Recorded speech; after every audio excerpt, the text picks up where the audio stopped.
Hi, everyone. My name is Hessie Jones, and welcome to our company's Boomer Think Tank. Tonight, we have a special show, and it's entitled Have Boomers Lost Their Voice? And Cherie Worrell, who is here tonight, she wrote a powerful post on our blog a few weeks ago. It was entitled, Are We Boomers Still Relevant? And so Cherie's post is going to be the basis of our discussion tonight. And we're going to delve deeper into this subject matter to discuss things like the boomer generation views on media, some of the misunderstandings that are out there about their generation, their overlooked contributions, the influential buying power of this generation, which I think is really important, and the recessional impact on their lives. I'm going to start off with some stats to help kick this discussion off. It will help provide some groundwork for the discussion. The last of the baby boomers turned 50 in 2014. So in the U.S., there were 77 million people born between 1946 and 1964, which was the definition of the baby boomer era. The 50-plus population has $2.4 trillion in annual income as of last year, which accounts for 42% of all after-tax income in the U.S., which is really interesting. Boomers and seniors have seen a decrease in the median family net worth. However, their net worth still tends to be 3 times more than that of millennials as well as Gen Xers combined. So in terms of media usage, and I provide these stats because we're going to talk about marketing and advertising later on and the buying power of boomers. eMarketer projects that the percentage of U.S. boomers on the mobile web will have surpassed 50% by this year, hitting almost 28.8 million boomers. And finally, the internet is the most important source of information for boomers when they're making purchase decisions. And we could rebuttal some of these points later on, but I think in aggregate, some of these are fairly accurate. So before we start into our questions, I want our esteemed panel to introduce themselves. I want you to please state your name, what you do, and where you fall within the boomer spectrum, okay? And I'm going to start with Alan. Hi, I'm Alan Morales. I am a consultant. I have been self-employed since 1993. I am a public relations and marketing specialist, whatever that means, and I have a deep understanding of social and digital. I fall on the lower end of the boomer arrangement, and I'm married to somebody who's 12 years older than I am who falls in the top end. And so we have an interesting perspective on both ranges of the boomer experience. Yeah, and I'm glad that you said that, because I think even though he's not here, you could provide some of the different perspective even within your marriage. Oh yeah, from all sides. Okay. Sure. And David. Come on. You're yes, okay. I'm here. Okay, good. I'm David Svet. I'm with Mosaic Nonprofit Development. We provide online education for marketing and fundraising for nonprofit organizations.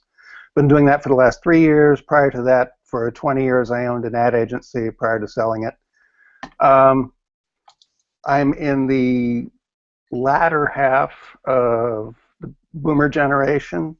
There is a distinct difference between the early half and the latter half, and I think that's true for all generations. It's a continuum, and it's unreasonable to look at anything as a black and white issue. Absolutely, absolutely. And I want to talk. We'll talk about that a lot more, because I think Alan and I had a discussion about that today. Okay, Jewel. Okay, I'm Jill Fryer. I have my own business. I'm a social media manager, and I'm also sort of in the mid to later half. And I guess I'm the same too with, my husband's just a couple years younger, but he's also not on the internet at all. And I think that gives me a whole nother perspective. And I think I know a lot of other people who are in the range of what we're talking about, but not in this sort of bubble that we're talking about. And I think a lot of people forget about that. And so I think that, we kind of leave some people out of this discussion sometimes because we assume everyone's so tuned in. Mhm. That's a good point. Yeah. That's a great point. Great point. Mhm. Okay, Joseph. Hi, I'm Joseph Geyer. I'm trying to friendly it up a little bit these days.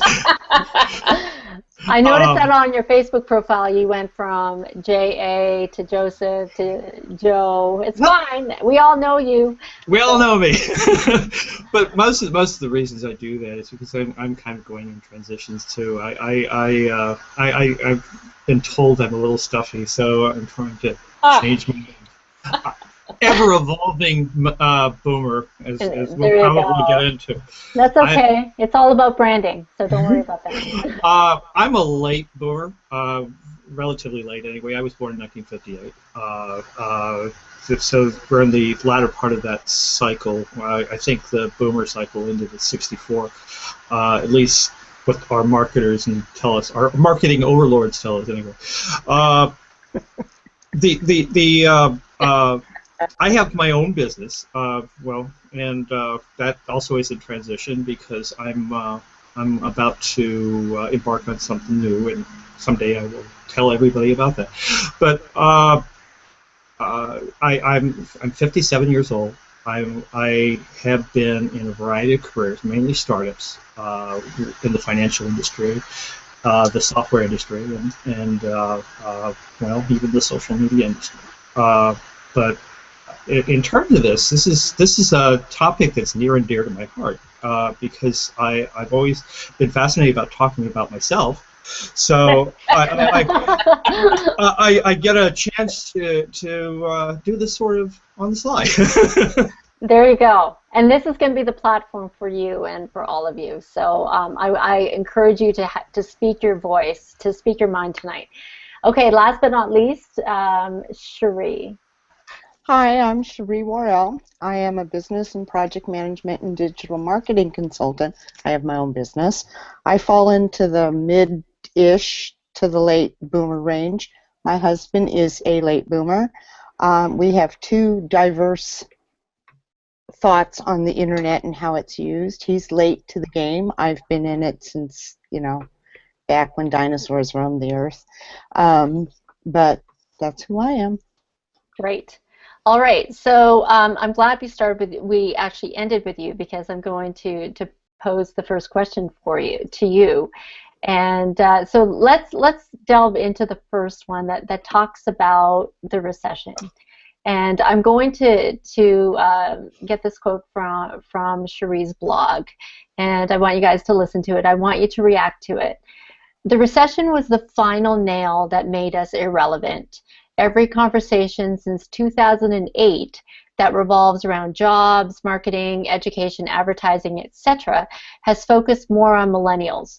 Boomers have been pushed aside, and now we're required to shoulder the blame for every little thing that has gone wrong before and since. So, Cherie, what did you mean when you said that? The recession was the final nail in the coffin that made us irrelevant. In my experience, and I can only speak from my experience, I'm not going to speak for an entire generation, especially where I live. You could tell that things were shifting prior to that. Advertising, I would see it. Marketing, jobs, the kind of jobs and the requirements for jobs. I was laid off in 2008. I was very lucky to have become reemployed in 2008, shortly after I lost my job. But the whole atmosphere had changed. I was now competing with considerably younger people for the same jobs, but nothing had really changed. The market hadn't fallen out yet up here in Sacramento. It bottomed out in probably late 2008. It had started to really shift. But in conversations that I had had with HR folks, with other people, I just noticed that boomers were starting to be blamed for the recession, for no jobs, for this, for that. And I guess I'd heard it before because this is something that I've picked up on over the years. And I was kind of curious about it, but it was really loud and clear in 2008. There was a dramatic shift in our relevancy by then, in my experience. I can't speak for anybody else's. Who wants to respond to that? Because I think she's right. And another thing, like thinking about this right now, I'm listening to, is another thing that shifted right about the same time. That was when the housing bubble burst. And then that was also when the internet sort of really took off. Like a lot of us were probably already on there and we were doing a bunch of things, but that's sort of when social media marketing took on and the whole social. And so I think that sort of added to that shift because I think a lot of young people sort of came into that and people sort of went into a hole because it was like you have to re-educate yourself, you have to find a new job, you have to do all these things. And then, a year or so went by and we all sort of came back and the internet was this huge thing. And things did do this crazy shift. And I think young people or younger people were the first to adopt this and to make it their own and assumed that we, didn't get it and weren't part of it. And they kind of took it for granted. Like you said in your blog, that we were the ones that created this and we were the ones that built this and we were the ones that were doing this already. And now, we were also smart enough to take what we were doing before and apply it to this, but they still thought it was their own. And so they sort of took off and ran with it without even realizing that we were right there. Thank You know you. what I mean? I mean, okay. that's how it was for me because I was all excited about it. Like, oh, this is really great. Now I can take this thing that I studied in college and I was doing a long time ago, and now I have this place to do it. But they thought, as we all do when we're young, that it's all our idea. It's all Now, about us. I have to say though, and who is the one that talked about this bubble that we're in? Because all of you are in the communications industry, and I have to say that you don't represent the traditional boomer who hasn't adopted technology. Like you all have come a long ways in really understanding the medium. So from that perspective, you're highly qualified to be competitive with the younger people when it comes to this medium. But when you talk, especially when Sherry talks about this notion of irrelevance, there is this perception about the adoption of technology and older people in general. And I'm also speaking for older Gen Xers as well because my husband falls into that bucket. But I mean, is there validity to it? No. No. Okay, David, go ahead. Yeah, I've been involved in technology, in computing since the late 70s. Um, I've done programming, I've done coding, I've done interface work, I've worked at tech companies. Um, I had an email account before anyone else here did. I can promise you that. Remember CompuServe? Yes. MCI Mail. No, Oh my God. it's interesting. CompuServe was headquartered in Columbus, Ohio, where I was at the Ohio State University, and they were a spin-off of what we were doing in research at Ohio State. So, I didn't yes, know I had it. that. Huh. What's that? I didn't know. Oh, yes. Yes, we were one of the first supercomputing centers that created what was the internet with DARPANET. And Okay. yeah, I had an email account back then. So I don't want to hear about irrelevant. We created this for you. And believe me, I know how it works. You know what they say about pioneers? Those are the ones with the arrows in the back. Arrows in their back, yes, absolutely. But there is a difference between people who were there in the beginning and early adapters, which I think that's what we were. And but we have to also recognize that there were a lot of people in our generation who were doing a lot of other things. And so even though we were maybe doing it in the early 80s or late 70s or interested in it, knew about it, there's still a lot of people who are our peers who some of them still don't care to do it or are still late adapters.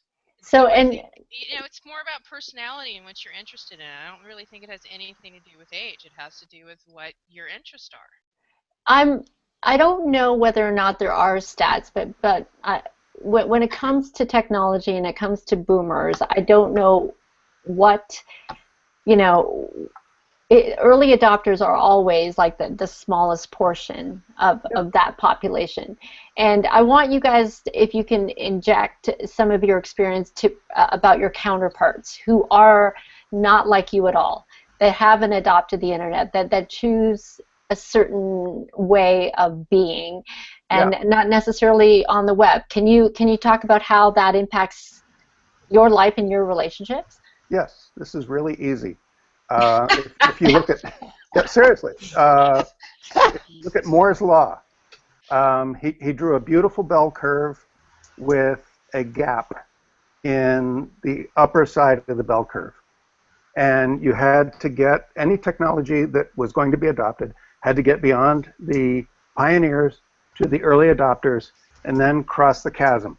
He wrote a book, Crossing the Chasm. That's right. And if you couldn't get past the early adopters and get a groundswell of support behind what you were doing, your technology or your product was toast. And that's when you failed. And almost all businesses fail there. Now, David. But if you can't, uphill curve. Yeah, I'm sorry. No, that's okay. I wanted to understand, though, the impact on you. Let's say in your marriage, is your wife as adept as you in? Almost. Okay. Almost. Okay. We're the same age, and I've been more involved with technology and more comfortable with technology than she has. It's more important to me than it is to her. But yeah, I mean, she's no slouch. Yeah, yeah, absolutely. Yeah. Okay. Yeah. Hesse, I know exactly what you're saying because I know a lot of people who have no interest in the internet. And like you're saying, like my husband doesn't have email. We joke that he wants to know, he doesn't know how to turn on a computer. I mean, he has literally no interest in it. Right. And I read this blog the other day where somebody was talking about LinkedIn and how if you're going to have a job or you're going to do this, like you absolutely have to have it. And if you ever do anything, and I immediately think of 20, 30 people who have very successful careers and do a ton of things where they don't need LinkedIn and they don't need social networking and they do just fine. And if they change careers or they change a job, it does not rely on their brand online. And there's still a lot of people who that is not the center of their life and they're doing just fine. And this is a side thing. And depending on what you do, it is important, but it isn't important for everybody. And it isn't necessarily, the pinnacle of the rest of your life. And I think that sometimes that's what we were talking about, the bubble. We're in this bubble where we think everybody, the only way you're going to get a job is through networking and it's on social and it's through all this stuff. And that isn't always true. There are a lot of careers and a lot of things that people do that have nothing to do with the internet, or the internet for them is more a side thing. It's fun. It's where you watch movies. It's where you talk to your friends. It has nothing to do with your social, financial, business, whatever, anything else that you do. And Right. I know a lot of people who do just fine with not having to have anything to do with this. Okay, that's a totally fair statement, but that's today.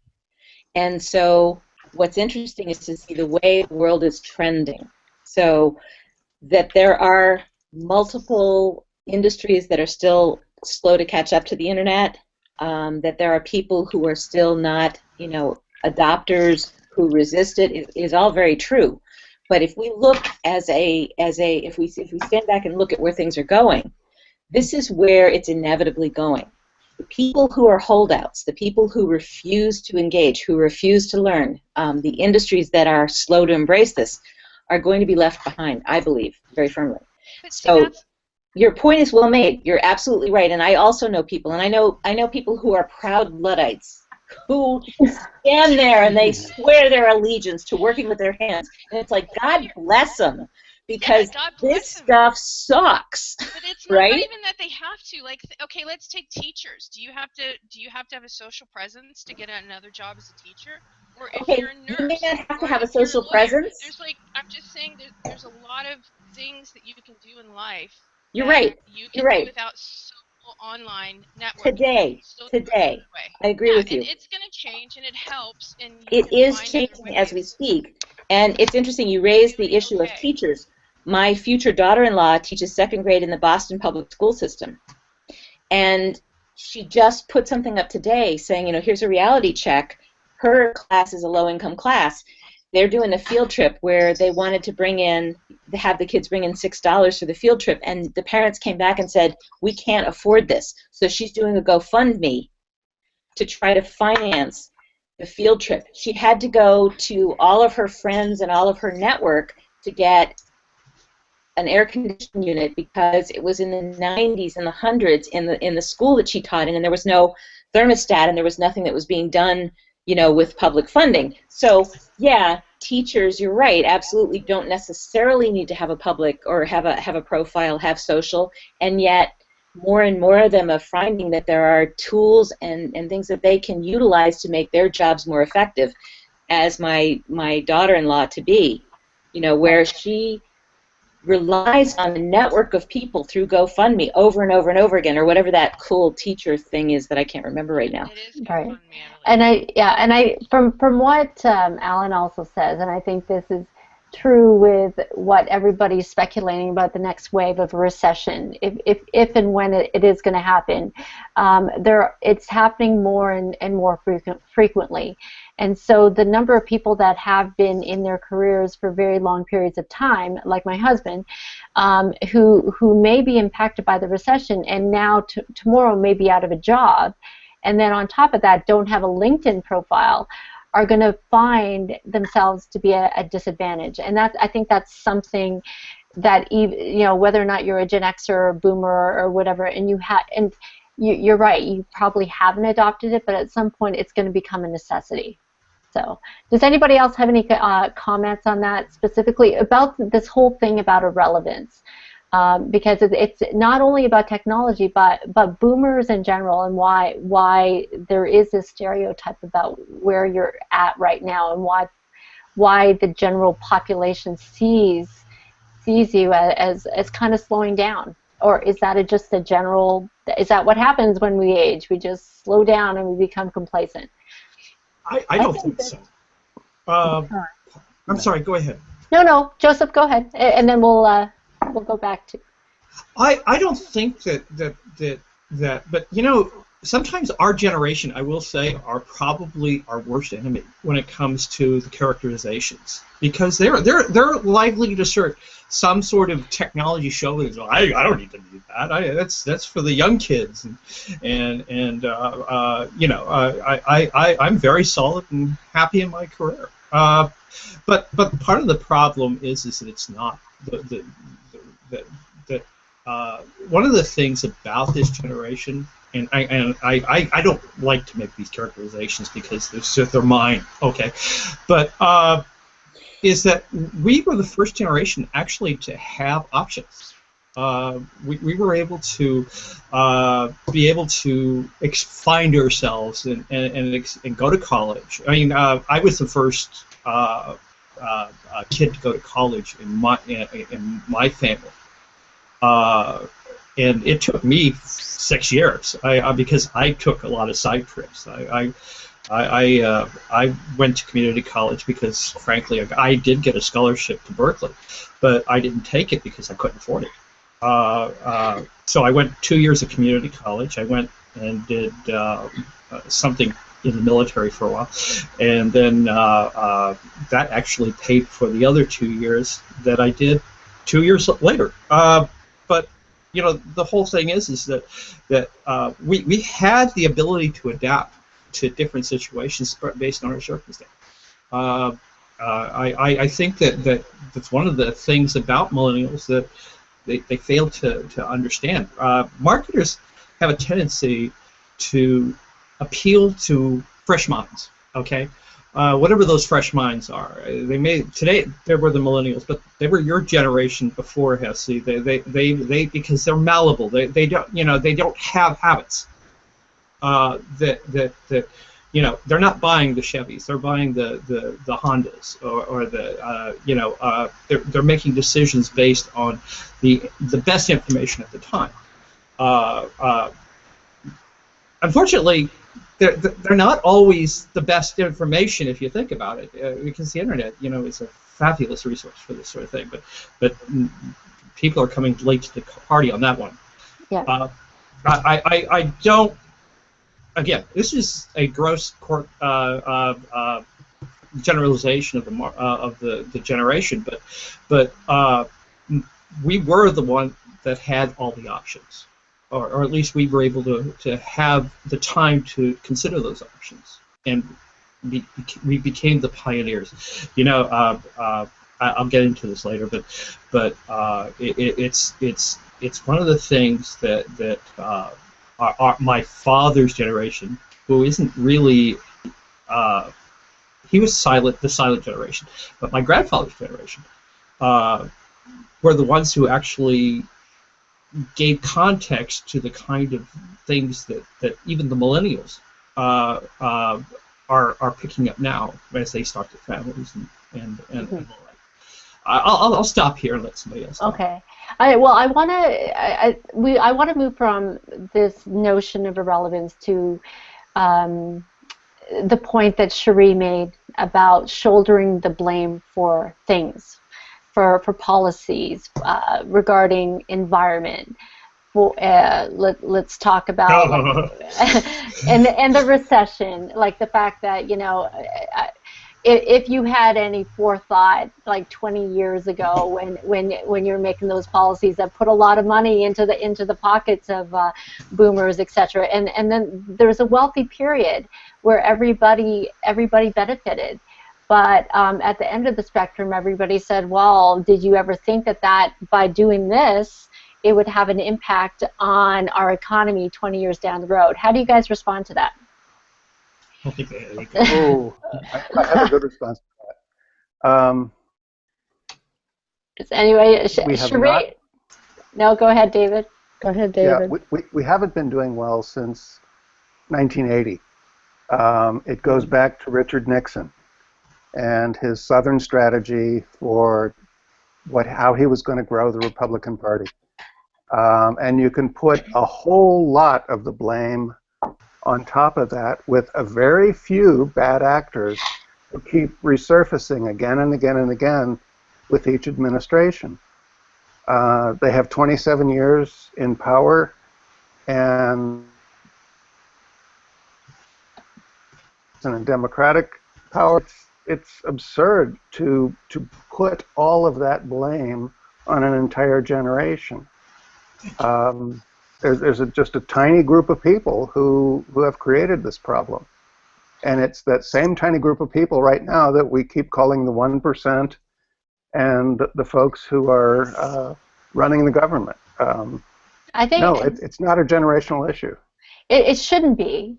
But I mean, I think if you look at it from the perspective of, let's say, the millennials, the people that are still at the CEO level, the people that are still running government are very much that generation. And you're right, they don't necessarily represent the boomer population, but they are boomers.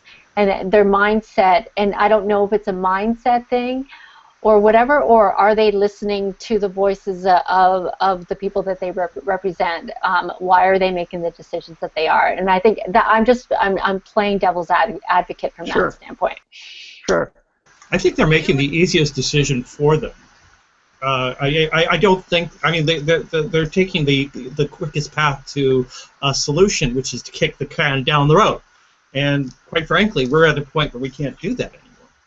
That's right. Okay, so I would like to ask at this point, are we talking politics? Are we talking generation? Because I feel like we've got a lot of different sort of discussions about to happen.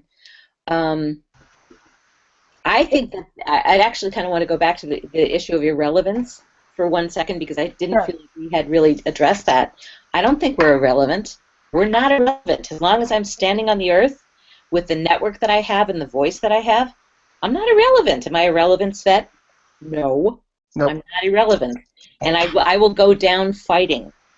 I may be in a minority, but I suspect not. You're not in a minority. No, exactly. Not at all. No, not exactly. at all. So the question where we started was, have we lost our voice? Are we irrelevant? I would say absolutely a heart-stoppingly resounding no. Now, when we get into political choices, political parties, power, and governmental decisions, that's sort of a separate and related issue, and it's very valid. Is that where this discussion needs to go tonight? I don't know. I'm not the moderator. No, it's not. The only reason that I bring it up is because when we talk about these generalizations, there are the generations that are younger are putting square blame directly on boomers because of the stuff that happened years ago, and again, it is a broad, sweeping statement across a generation that probably and regardless of what your political stance is and whether or not you disagree, it's still something that is out there. And no, it is out there. But oh my God, have you tried to work with a millennial? Yeah. okay, that is gonna Okay. That will get to you. One of the things is. Yeah. Okay, I'd like to say something. Sure. If it's okay. In Yes. this general, in this. No, we are not irrelevant, and that was really the whole point of my topic to start out with. We're not, but we're being made irrelevant by, industry, by marketing, by advertising, by people. But we're not irrelevant, and we've never been irrelevant. And the stuff that happened 20, 30 years ago, well, I have news for you. I was a kid. Most of us were kids. Most of us were not policymakers. We can't be responsible for something that the other part of the boomer sector did. We are kind of responsible because we're voting now, and we're old enough to know better and all that. But but my point is, what people forget is we haven't been this age all our lives. Right. We have not been some in of us our. haven't. Okay, it's all relevant. Relative. But I'm saying, and I get, I get the misunderstanding, and I'm being very nice about it. You don't have to be. You don't Diplomatic. have to be. Well, when I see an article in a national publication that says boomers die already, I'm not kidding. That was the title of the article. I about had a stroke. I did. And that's sad. Okay, but can I come at this from a slightly different perspective? With all due respect, I get what you're saying, but if coming out of the agency experience, which God help me, I hope never to go back to, but a lot of the clients that I dealt with were funding marketing designed to target boomers because that's where their products and services were focused. So one of the things that we have to be very careful about is like this sort of perception that's out there that, oh my gosh, the boomers suck. Realistically, the people who understand who their ideal customers are, they know if they're boomers, and they're spending the money to reach them. Oh my God, my husband, who's 12 years older than I am, God help us if we miss the evening news. Oy.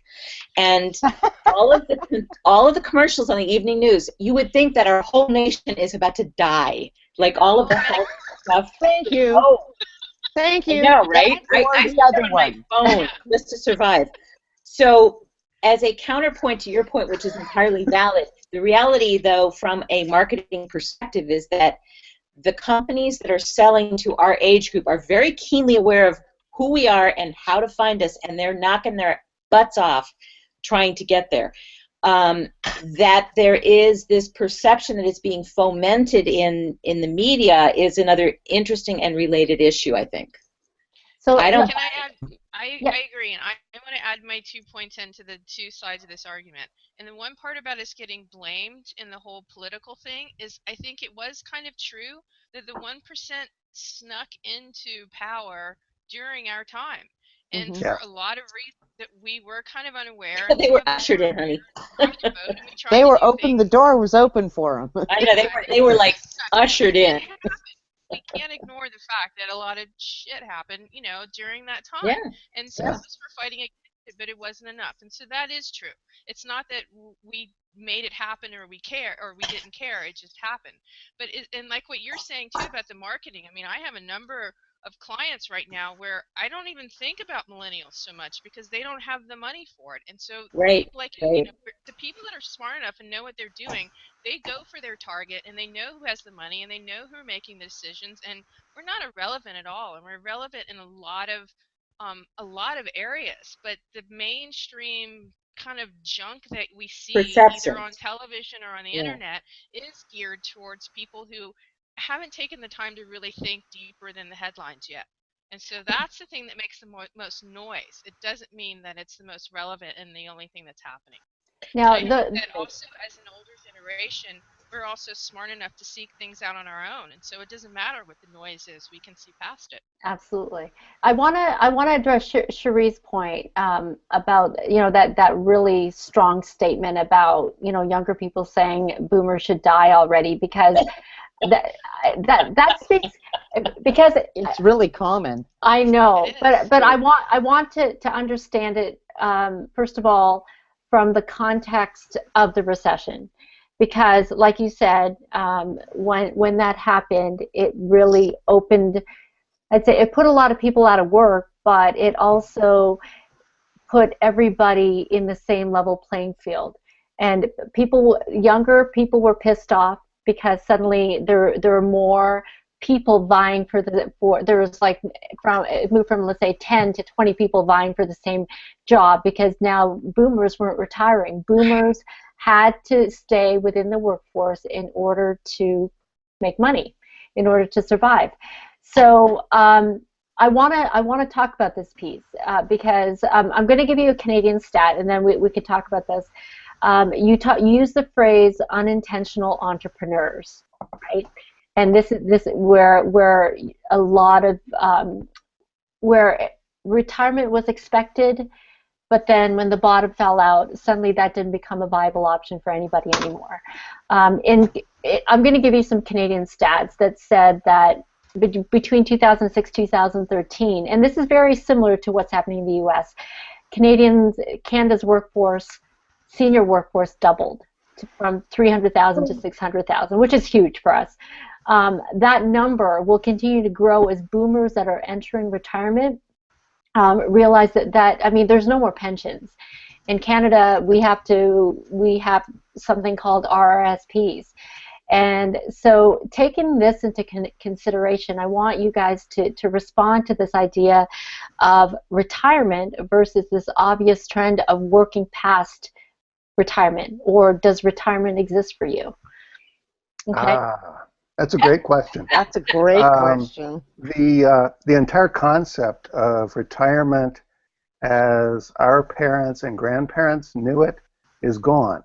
Mm-hmm. And it was dismantled by that group of folks we want to call the 1%, who started raiding pension funds, guys like Carl Icahn, who started raiding pension funds in companies in the 70s. And I mean, they made movies about it. I mean, Greed. It was a way, greed. And you could buy a company on credit, sell off its assets to pay off the loan, and sell off the balance of the assets, including the pension fund, which was very rich, for profit, and do very, very well. And there were lots of guys, or a tiny handful of guys, enough figured out the system. Yeah. And they destroyed it. And suddenly you don't have pension funds anymore. Now we're going to have 401ks. The next thing that's coming down the pike is taking your 401k and annuitizing it. Mm-hmm. And this is coming. Wait for it. Your 401k company is going to come after you and ask you to annuitize your 401k. Yeah, because it's the only way they can actually fund the system. Yes, it's so small that they can't support you. So now annuitize it. and turn over your entire 401k back to JP Morgan or whoever, and well, this goes back to that Social Security privatization thing. I mean, it's exactly what it's doing. It's the same thing. But you know, you gotta also think that was also policy decisions that our generation did make, because they removed Glass-Steagall and the protections that we had during the ABC Industries. Small number of players did that. And as I said, it became an art. I know definitely. I remember the Business Week article that said, "Now we have the casino economy," and that was a huge issue. And I was in the industry at the time, and I was going, "Oh my friggin' God!" Yeah, me too. Because I know how tenuous things really are in the financial industry. Because we did a lot of these small underwritings of what are now huge companies, but they weren't at the time, and you see how they structure these deals. It's fees, and the pension funds were the biggest buyers of this new commodity. And essentially was junk. Michael Milken, who has now been revirginated. As a saint, he was one of the biggest bad actors in this situation. Go ahead. I'm sorry. We're getting off topic. I just wanted to say that one of the things that I was really happy to hear Sherry say in her article, because she nailed it. And I have kids, a daughter in college and one going, and I'm still having this discussion with my mother. Is that I was born just too late to not be in a career where I can just retire, where I could work 40 years and have a nice pension and it's all done. And my mother's still going, maybe you could get a job with so-and-so and you'll be able to retire with a nice whatever. It's like, I was born like 2 years bus is left, the ship had sailed, it's done, it's not going to happen. And I feel like the greatest gift that I learned was being happy to learn and to be able to re-educate myself. Yes. Thank you. Well, that's what I was saying earlier, too. Okay. Can we go back really quickly to that thing? Okay, go ahead. That is so huge. Being happy to learn. I think that's what sets all of us apart, perhaps, from some of our peers. And Hesse, you and I talked about this earlier today. And so, I apologize for, jumping in. No, it's fine. It's fine. Jumping in, but that is the thing, and that is the thing that we can do for boomers or for every other schlemiel who's out there, is to help them understand that having the mindset that you always can continue to learn, you always can know more, you always can improve what you're doing by knowing more, and that the whole situation has changed. I mean, it sucks that we don't have anymore the ability to work for 25,000 years and have a pension or whatever. Yeah. Okay. Well, the Japanese can't do that. I've never had a job where there was a pension involved. Nor have I. But I mean, that's like. But okay. So as we say in Spanish, ba. That means enough. Yeah. So, but see, okay, let's just say you guys are resilient because you've gone through this. This is an expectation because of the industry that you're in, and yes, you've evolved. You're entrepreneurs. There are people that are boomers or even late Gen Xers that have had a job and now they have the rug pulled out from underneath them. What do you say to them? What do you say to them? Sorry. No. I don't say sorry. No, I'm being somewhat convinced. I know what you're saying, but you know what we say is we have to come together, and that's where our vote now matters. Because before, when we were complacent and we thought that we were going to be okay, this is where we do really have to start being active and realizing that somebody who chose a career or did something different or lives in an area where they can't just shift, it doesn't mean that they're lame or they're stupid or they're not trying or they're not putting forth the effort. It means that we need to carry that because we all did contribute to the system that left them out. And so I think that we should have some sort of effort into making it better. Okay, that's fair. That's totally fine. But also in carrying forward. I'm sorry, Joe. Go ahead. No. Go ahead. I'm sorry. You. It's this thing I do. It's totally annoying. No. I think we're the same. Are you sure not my sister or something? Hey, just kick me under the table. But it's like just the thing about taking that message and carrying it forward. You know, like I've had people look at me. I told Hessie this earlier because I stopped dyeing my hair, and I've had people look at me and they've been like, "Oh my God, you have gray hair. How do you know about this shit?" Seriously. And so my thing is, okay, I'm able to stand strong, be vibrant. I have opportunities. I am so incredibly grateful because I keep having them against all odds. So take that message forward that by signing on to be willing to learn and willing to share and willing to network, we can do amazing things. And so if people want to dismiss me because I have gray hair, good try. Ask David, he'll tell you. I like you. In the end. Oh, thank you. I like you. See, and that's if I may jump in. Yes, if it's okay. That's the thing. We have this huge knowledge bank of experience and knowledge and skills. Ask us. We would love to share what we know and what we do and stuff. Ask us. We're not that old. We're not deaf. Okay, You know, so I would you take it, but I would take it a step further than that. That's value. That's fabulous. I would take it a step further than that and say, don't wait for them to ask us. Let's tell the idiots. I do How? that all the Different time. platforms. I'd love to. Well, And let's how do do it. we get our message across? Okay, Because Jewel. you look at the gray hair. You I know, was going to say, gray you hair. probably Gray know hair. somebody on Grandpa. Facebook. I don't wait no, till no, they ask. I was I got being- enough. I was just holding up. I was just holding up my hair. David's Okay. jealous. All right? Okay, so what works? What works, Jewel? What works when you have to convey your knowledge to people who are kind of hesitant to listen to it? You don't give up. And I think that's one of the Yes. things that's best with age is because I think younger people are a little afraid to speak up, and if somebody doesn't respond right away or they disagree, they back off. And the older you get, the more you don't care. And so even if somebody doesn't agree with you or they don't ask you, it doesn't stop you from giving your opinion anyway. And it's not so much unsolicited opinion as so much when you feel like there's something you can contribute, you do anyway, and you don't wait. I agree with you. You Okay. don't just like step away because you have a little bit of opposition. Right. Well, you know, when we're talking about how we're assigned blame for a lot of this stuff, we have an introspective lens that's drawn on us because most of the writers and most of the media are millennials. Not millennials. I'm sorry, boomers who have editorial control of the message. Right. And quite frankly, I'm not pointing fingers at any specific thing, but I know that we have a lot of hostility, I guess, for the lack of a better word. We discussed the financial industry a couple of minutes ago. Business Week was huge on that.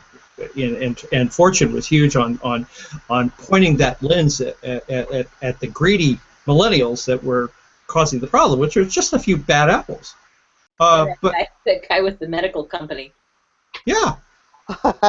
Whose $55 million company is going to go broke now because another company just decided that they're going to compound the same medicine for $1. Sure. There you go. Well, there's justice in everything. Eventually, it'll all come out in the wash. Absolutely. But the thing about millennials and their confidence to tell us what's wrong, I have to say that I got that with full blast, both barrels at one of Hessie's millennial think tanks. Which one? I don't know. I think it was one of the early ones. But there was a gal on there. I forgot her name, but she just said dial rate. You did say that? Oh. Yeah, basically, and I said, "Oh boy, we need to." Yeah. I'm not dead yet. Yeah, but Taking you with me. yeah, but the thing is that I can understand it, but you have to kind of say that this is mindset. It isn't a generational thing. There are opportunists in every generation that are going to do. Oh, absolutely. I said it. That was the thing. Yeah. Absolutely. And go ahead. I'm sorry. No. I think you're right. I think what happens too is that for all the misfortunes that the millennials have gone through.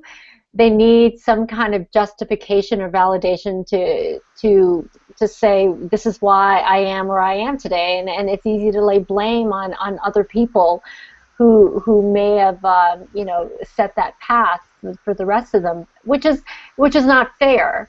But I mean, they look to like a few stats that have happened like years ago, and the amount of money that boomers have made. And this is a part I want to get into this because Cherie talked about this, and Alan and I talked about this earlier. But this whole thing about the Jones generation, keeping up with the Joneses, and there is, and within the boomer generation, you still have those that are still fairly well off.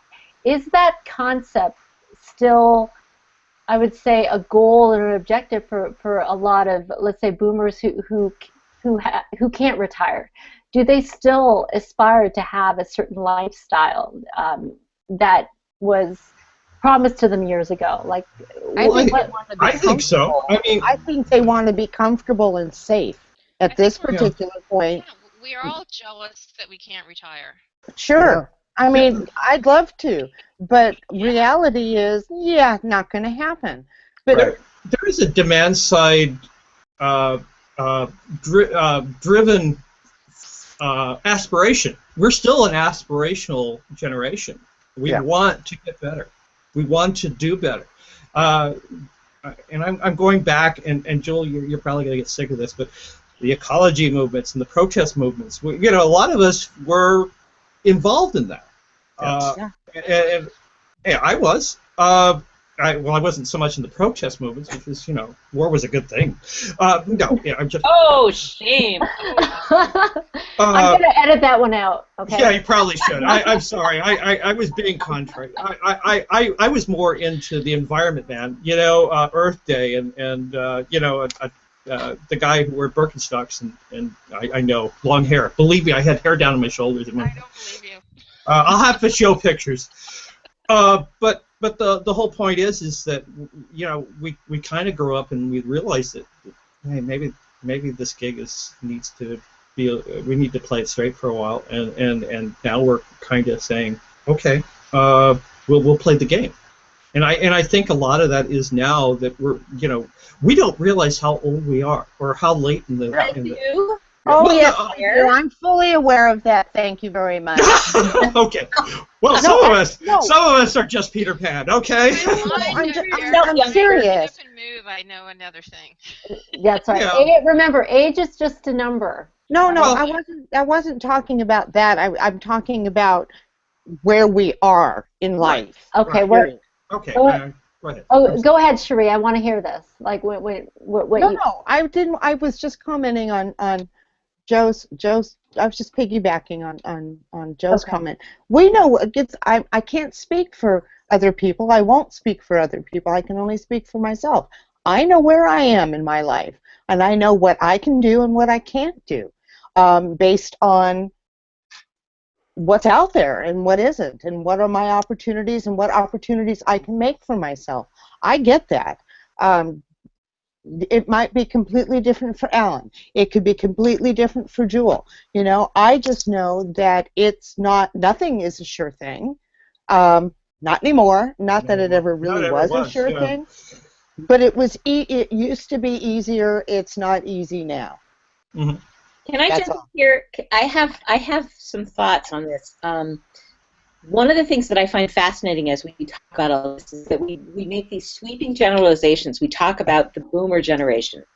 And in point of fact, as Hesse and I were talking about, like, I'm at one end of the boomer generation. My husband, who's 12 years older than I am, is at another end. And so between the two of us, we represent kind of the spectrum. I also am the mother of two kids who both fall into kids. The one is 33. He'd be mortified that I shared that. But two kids that are millennials. One is 23. One is turning 33. They've had an incredibly different upbringing, experience in their lives, and their decision making is completely different, the one from the other. I think that we get into very interesting and sort of murky areas when we rely too completely on these millennial, the this, the that. And the Jen Jones thing is actually a reference to somebody at some point tried to create a younger segment of the boomers and call them the Jen Joneser and make it hip and groovy. I was all excited. I was like, oh my God, it's so cool. It didn't take off. But basically, the people at my end of the heap are sort of like growing up. The Vietnam War was a very constant daily presence in my life. My parents were activists, but I was a younger. I'm a 1958, and so I'm a younger. Like my life, the influences for me are different than they were for my husband, who was born in 46. So when we in any way try to encapsulate the experience of this vast sort of range of experience, it's just like, thank you, David, it sucks. It's not effective. It's kind of nailing Jello. I mean, you can't really. Thank you. Or herding cats. Yeah, well, there you go. I've already made that herding cat references with Amy, with her millennial group. They're interesting. I like them. They're interesting. Never been involved. It's a very nice thing to say. I do think they're variations, but one of the things, like, I did a little bit of homework coming to this, and I was reading what you wrote. Oh shit, I didn't. And how it started with Amy's first article about not being able to get boomers to show up, right? Right. Yeah, that was I reread that, and part of what came to my mind, because I think there may have been one that I couldn't come to, and I thought, I think it's because the older you get, you don't have that fear of missing out thing. Or sometimes we learn to say no, or we learn to have priorities, and we have things going on. And so there is something about getting to a place where you go, is this something I can do? Is this something I should do? Should I completely rearrange my life and make things happen that aren't going to be, conducive to me right now? Or am I just going to go, sorry, I can't do that? And then leading up into, Sherry's article, that was one of the things that really stuck out with me is does it mean that we don't care, or does it just mean that we are we can say no. To put our priorities Yeah. in a place that matter to us and not to other people? Yeah, I think a lot of it comes back to the research done by Strauss and Howe, and if you look at it and get engulfed in it, it's really easy to look at all these generational issues and brush them off. Millennials are upset, or they get along with us. Yeah, of course you do. Gen X is upset with us and they hate our guts. Of course you do. You're supposed to. There are 4 generations and they follow each other, and one begets the next, and it repeats. It's a cycle. And once you realize that and understand what each of the generations brings to bear, and know that this goes back to the Etruscans prior to the Greeks. I mean, good God. Those darn Etruscans. But I have to say, like David, damn Romans. It wasn't. It wasn't until people realized that the millennials were such a big force of a generation that had this emerging buying power and all that stuff, that people started looking at the generations as they are. Before that, all of you are communicators, you're marketers, that we never ever really looked at people that way. It was never this sweeping thing, and suddenly it's gone back to that. Everything was segmentation. Everything was moms, dads, business, because whatever. We had that new science of demographics. I'm really one of these people who say we should not categorize but observe, and technology drives that. This is one of the things that I really think we have an excellent opportunity to learn more about each other, because it is more mentality than it is a categorization or a demographic. We're outliers, to tell you the truth. All of us on this panel, I can tell, are outliers. They're not typical boomers. They're not they're not even typical Gen Xers. Hesse, I got to tell you, your generation doesn't seem to I know that I deal with a lot. Used to deal with a lot of the much decade younger types, and they really didn't. They were clueless about the technology. Yeah. And But and you're millenn- right. You're right. and millennials are not real. They're more technologically dependent than they are technologically savvy. I'm this. So I'm sorry. again, you have to be so careful. You have to be so careful about like these sweeping generalizations. So, within the millennial demographic, you have the psychographics, and so within Absolutely. a subset, you have the people who are more technologically advanced. Then you have the Luddites. Then you have the completely clueless. I mean, and so I think we have to be very careful as we go forward.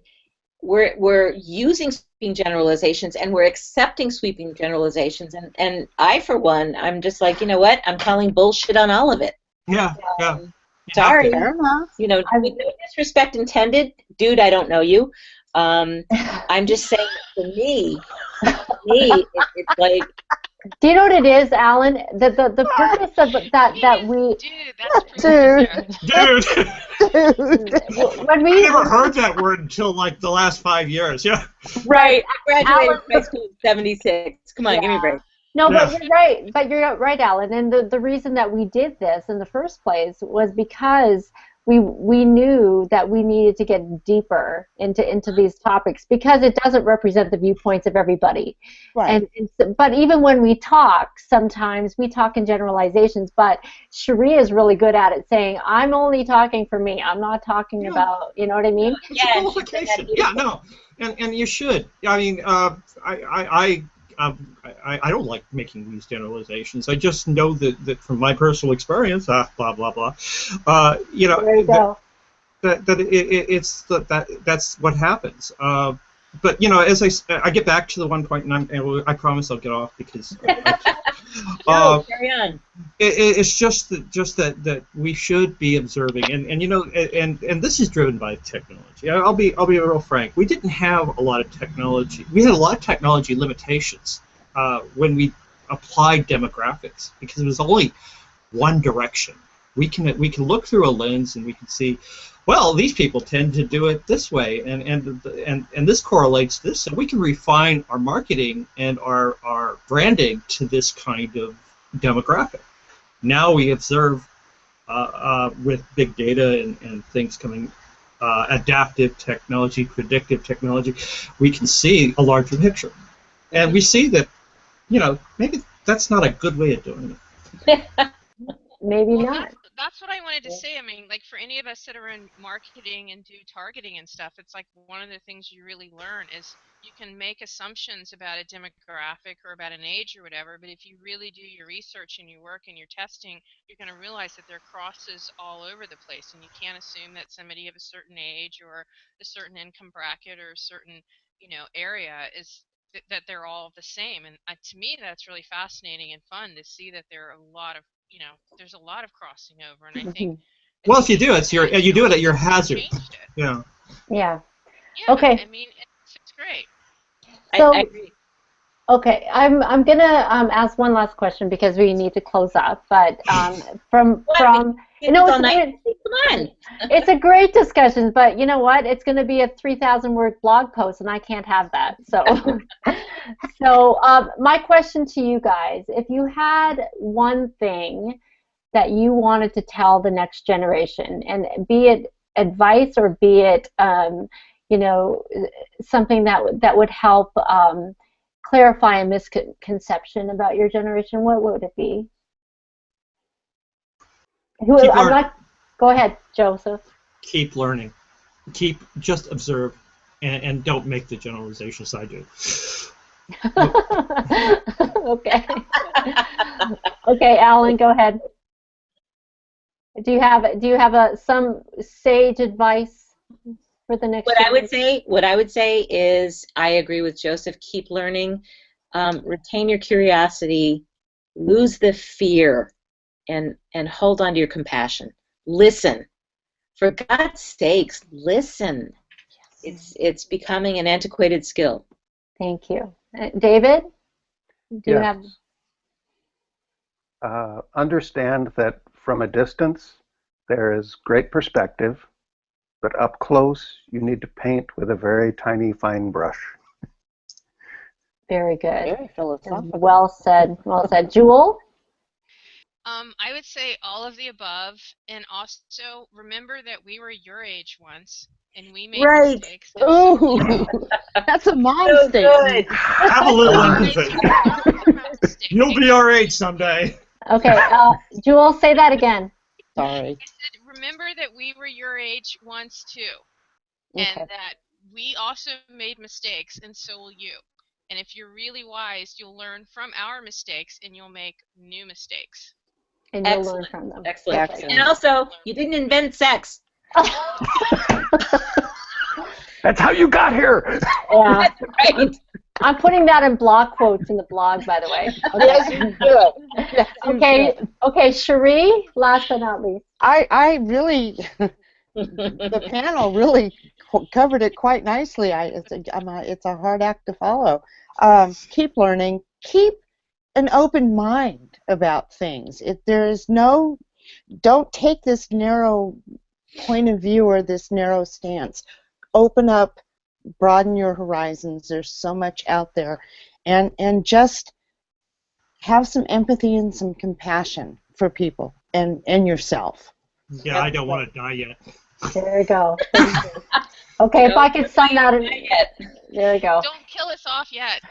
Well, I was trying not to go there. There you go.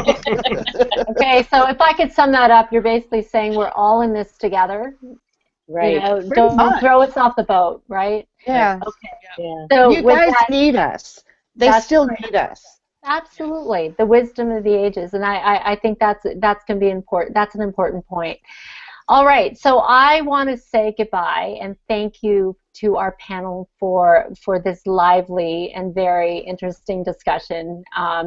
And I look forward to the next one in a couple of weeks. I'll tell everybody what that is once I figure it out.